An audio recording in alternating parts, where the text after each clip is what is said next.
혈지환, 펴지지 않는 손가락의 고발.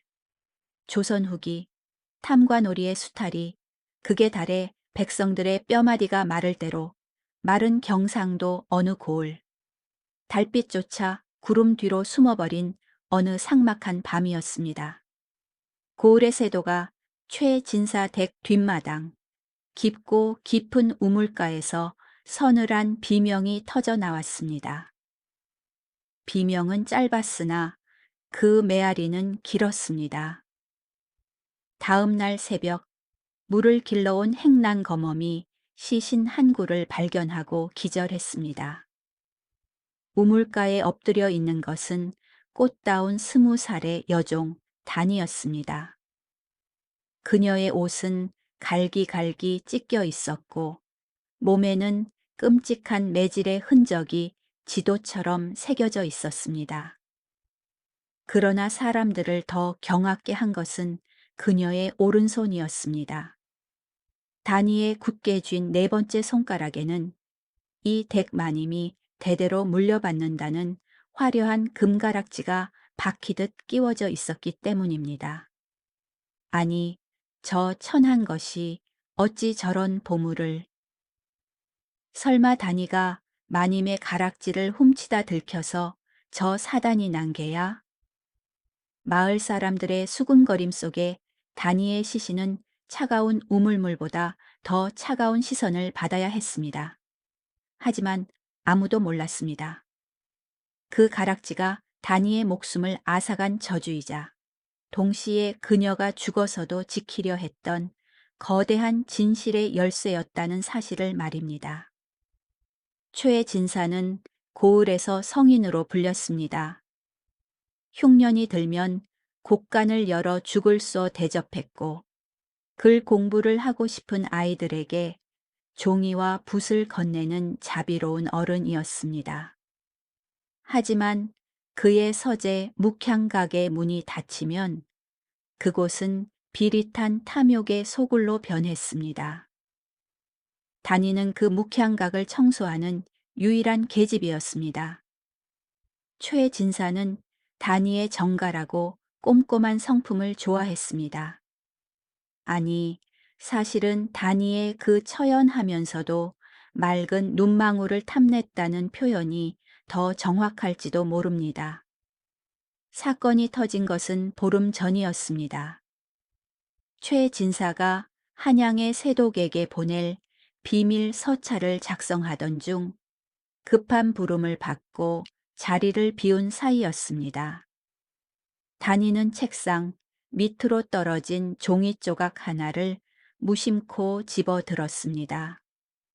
삼남 지방의 군포를 위조하여 비축한 은자 1000냥을 바치오니 이번 영모 조작의 명단에서 소인의 이름을 지워주시고. 다니의 눈이 커졌습니다. 그것은 단순한 장부가 아니었습니다. 무고한 백성들을 역적으로 몰아 죽이고 그 대가로 관직을 유지하려는 추악한 살생부의 일부였습니다. 다니의 손이 사르르 떨렸습니다. 그때 문이 벌컥 열리며 최진사가 들어왔습니다. 최진사의 눈이 가늘어졌습니다. 다니의 손에 들린 종이 조각을 본 순간 그의 인자한 미소는 단숨에 사라졌습니다. 그는 다니에게 다가가 그녀의 떨리는 어깨를 강하게 쥐었습니다. 다니야, 너는 참으로 복이 많은 아이다. 이 판국에 내 가장 큰 비밀을 보았으니 말이다. 최진사는 목소리를 낮추며 서랍에서 금가락지를 꺼냈습니다. 부인의 가보라던 그 빛나는 물건이었습니다. 자, 이걸 내 손가락에 끼워주마. 오늘 본 것은 없었던 일로 하거라. 조용히 내 수청을 들고 내 첩이 된다면 너는 더 이상 여종이 아니라 마님으로 살게 될 것이다. 어떠냐, 이 달콤한 거래가. 다니는 가락지를 거부했습니다. 이 가락지를 끼는 순간 자신은 평생 저 추악한 범죄의 공범이 되어 숨죽여 살아야 한다는 것을 알았기 때문입니다. 대감마님, 제 몸은 천하나 제 홍까지 천하게 팔 수는 없습니다. 다니는 초에 진사를 밀치고 서재를 뛰쳐나갔습니다. 등 뒤로 초의 진사의 서늘한 명령이 떨어졌습니다. 내 가락지가 사라졌다. 여종 단이를 당장 잡아들여라. 단이는 그날 밤 관아로 끌려갔습니다. 최 진사는 이미 사또와 짜고 단이를 보물 절도범으로 몰았습니다. 차가운 형장 바닥에 내동댕이 쳐진 단이의 앞에는 주리틀기와 곤장이 기다리고 있었습니다.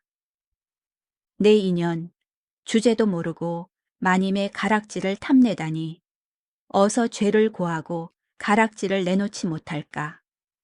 사또의 호령에 다니는 입술을 깨물며 대답했습니다. 가락지는 제가 훔친 것이 아니라 대감이 저를 매수하려 내미신 것입니다. 저는 그저 그분이 저지른 불의를 보았을 뿐입니다.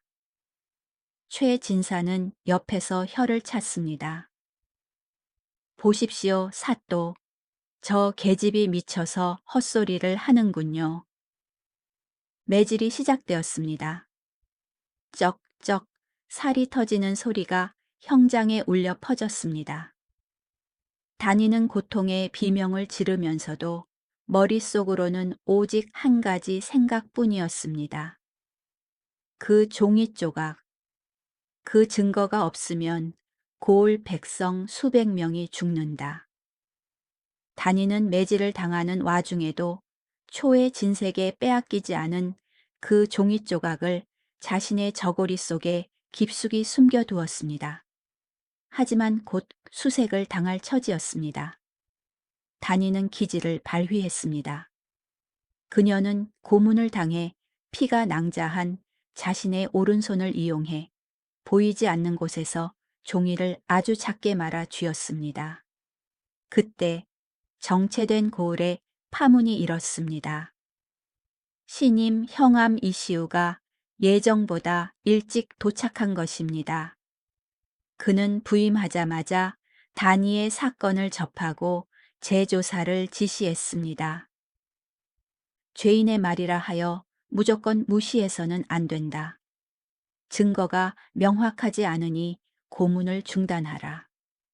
이시우는 다니의 눈빛에서 진실을 보았습니다. 그는 몰래 다니의 옥사를 찾아가 물었습니다. 너는 무엇을 지키려 하느냐? 그저 가락지 때문은 아닐 터인데.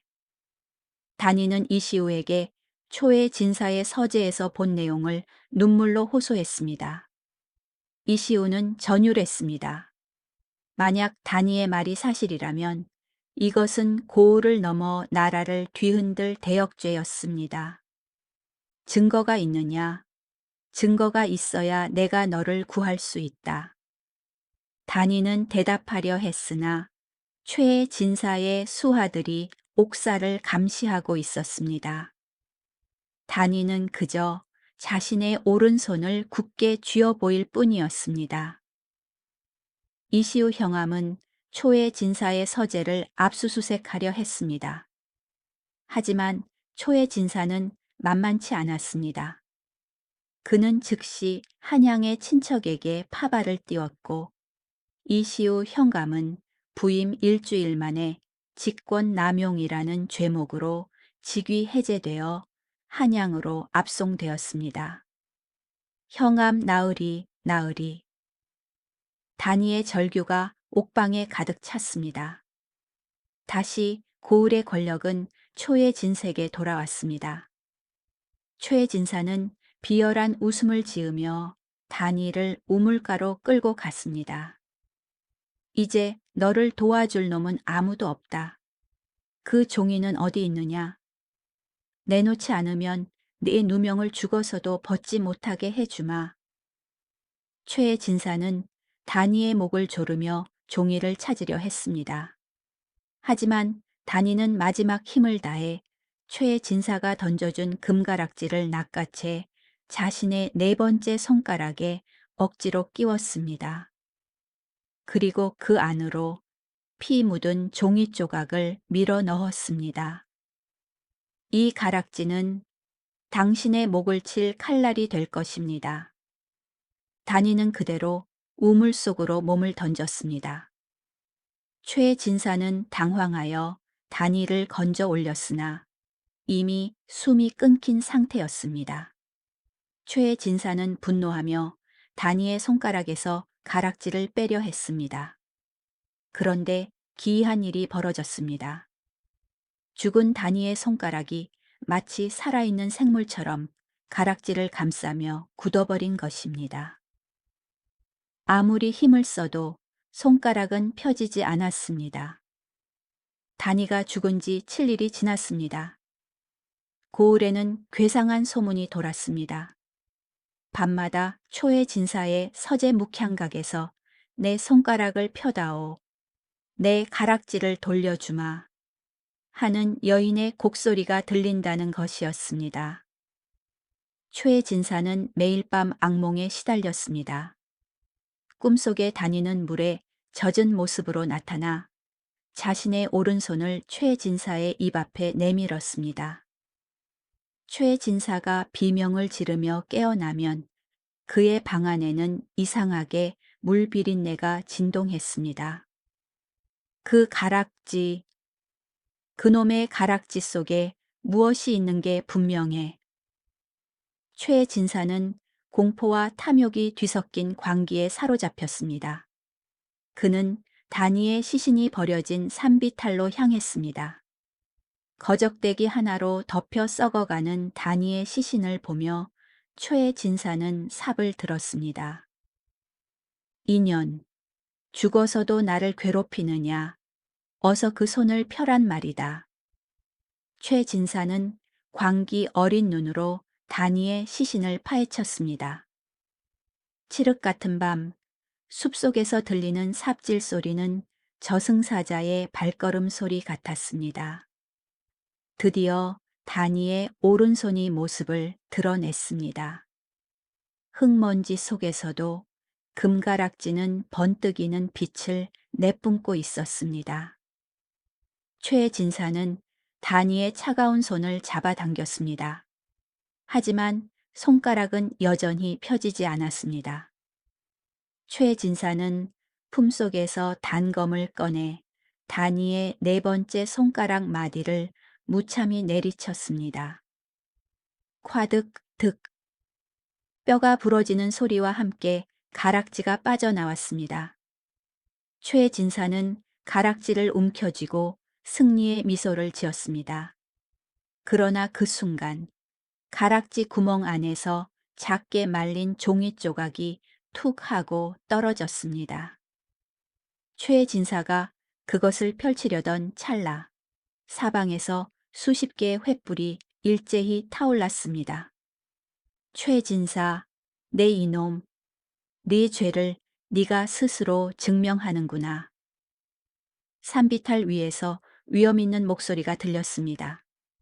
죽은 줄 알았던 이시우 형암, 아니 암행어사 마패를 든 이시우가 서 있었습니다. 이시우는 한양으로 압송되는 도중 왕의 밀지를 받은 암행어사였음을 밝히고 다시 내려온 것이었습니다. 그는 다니의 원혼이 자신의 꿈에 나타나 이 장소를 가리켰다고 말했습니다. 최 진사는 떨리는 손으로 종이를 숨기려 했으나 이미 병사들이 그를 포위했습니다. 이시우가 그 종이를 수거하여 크게 읽었습니다. 이것은 초의 진사가 위조한 군포 장부와 영모 가담자들의 비밀 인장이다. 다니는 자신의 목숨과 손가락을 바쳐 이 결정적인 증거를 지켜낸 것이다. 고을 백성들은 울음을 터뜨렸습니다. 여종 다니가 왜 그렇게 모진 고문을 견디고 왜 죽어서도 손가락을 펴지 못했는지 그제야 깨달은 것입니다. 다니는 자신의 손가락을 살아있는 못으로 삼아 악마의 비밀을 봉인했던 것입니다. 최 진사는 현장에서 체포되어 도성으로 압송되었습니다. 그는 거열형에 처해졌고 그의 가사는 몰수되어 억울하게 땅을 뺏긴 백성들에게 돌아갔습니다. 최 진사의 서재는 불태워졌고 그 재는 바람에 날려 사라졌습니다. 이시우 어사는 다니의 시신을 고이 수습하여 양지 바른 곳에 묻어주었습니다. 장례식 날 기적처럼 다니에 굳게 쥐어졌던 나머지 손가락들이 부드럽게 펴졌습니다. 마치 이제는 안심했다는 듯이 말입니다. 그녀의 묘비에는 의녀 다니라는 이름이 새겨졌습니다. 세월이 흘러도 고을 사람들은 이 이야기를 전하며 자식들에게 가르쳤습니다. 얘야, 보석보다 귀한 것은 진실을 지키는 마음이란다. 다니의 손가락은 가락지를 탐한 것이 아니라 세상을 구할 빛을 쥐고 있었던 개야. 지금도 비바람이 치는 밤이면 우물가 근처에서 은은한 금빛이 감돈다고 합니다. 그것은 다니가 지켜낸 진실이 여전히 이 세상을 비추고 있다는 징표일지도 모릅니다.